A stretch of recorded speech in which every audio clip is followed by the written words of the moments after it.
training spadroons and where to buy them. Today I'm going to be looking at the Armour Class Custom 1796 Spadroon. This is a blunt training sword for HEMA. Hi, I'm Nick Thomas and welcome to the Academy of Historical Fencing.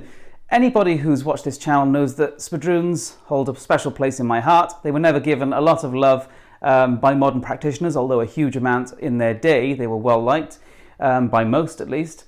And I've worked with a lot of companies to try and bring training swords to the market. So this is an original antique 1796. I have quite a number of them in my collection. And when I ask companies to build 1796 spadroons or similar, I do so based off of the data of my swords and a lot of other data that I've collected. And Armour Class quite literally took one of my diagrams from my Flickr account, which was not for this example, it's one of my others that's on the wall at the moment, and they just copied the blade exactly, just making it blunt and with a rolled tip. And oddly, when I first picked this up, I was absolutely astonished by the fact that it just handled exactly like an original. Okay, so if you want to get a 1796 Spadroon trainer to handle exactly like a real one, Armour Class. Okay, now I'm not saying that everything on this sword is perfect, but the blade is absolutely phenomenal. It just does represent the original exactly. So that antique spadroon that I just put down there is 700 grams exactly. The one that they actually took from the diagram for this was actually 750. The average range for 1796 spadroons is 650 to 750 grams approximately. You can find them outside of those ranges, but that's typical. This Armour Class is 709 grams. So it's exactly typical average, and the balance is 9 or 10 centimeters. Very, very typical. Again, the one they took the diagram from was 9. The one I just put down is 10. So this balances and weighs exactly like an original. And if you put it in your hand and swing it around, you will find it moves exactly like typical original 1796 spadroons. So far, all good. And the good news is that most of the things to say about this sword are really, really good. The grip length is massive. It is way oversized. That said, when you use a spadroon, you're often going to be fighting against quite cutty swords.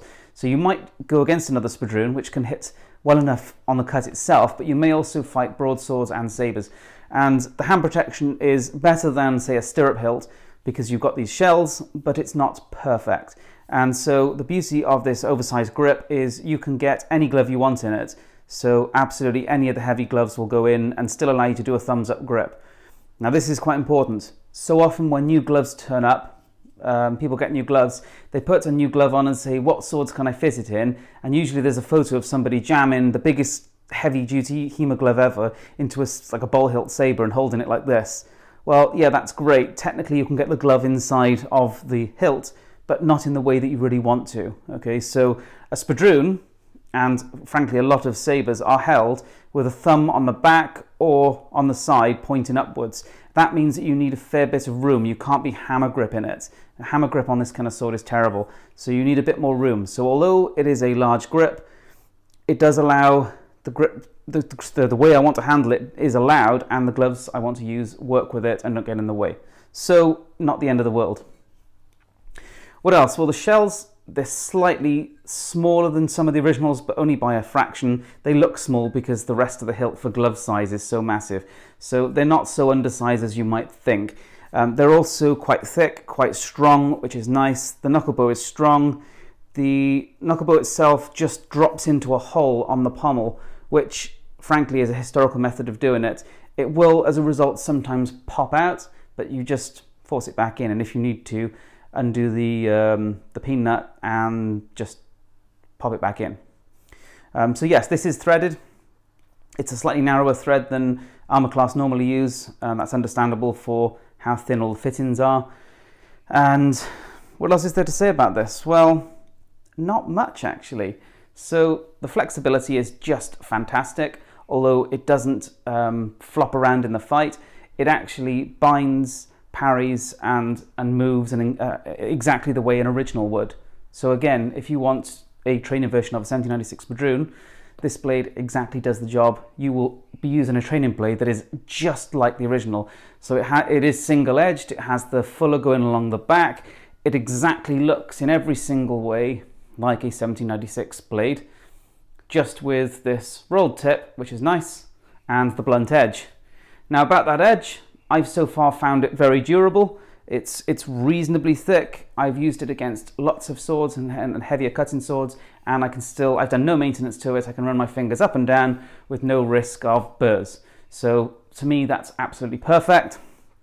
And so, anything negative to say about it? Well, no, I've already said that I think the grip is a bit long, although it does allow all the gloves and grips that I want to use. The price, it was about £285 or £290, something like that. So the last thing to say is production time. Now, I did wait almost 3 years for this sword. That said, if I'd chased them sooner, I would have got it sooner. That is the rule with Armour classes. They'll always tell you 18 to 22 weeks. They've been saying that for over 20 years. It'll never happen in that time unless you chase them. And I just forgot. I put the order in, years ago, and I just forgot. And things they get forgotten.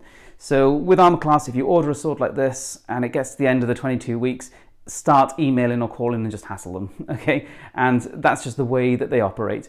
And if you hassle them, you'll get it within a couple of months.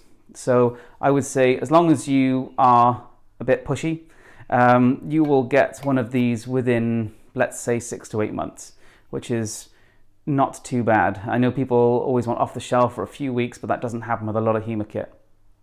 So if you want a Spadroon that looks pretty good despite being a bit oversized on the hilt, but handles perfectly, flexes really well, and is just like using a real 1796 but in HEMA, get an Armour Class custom.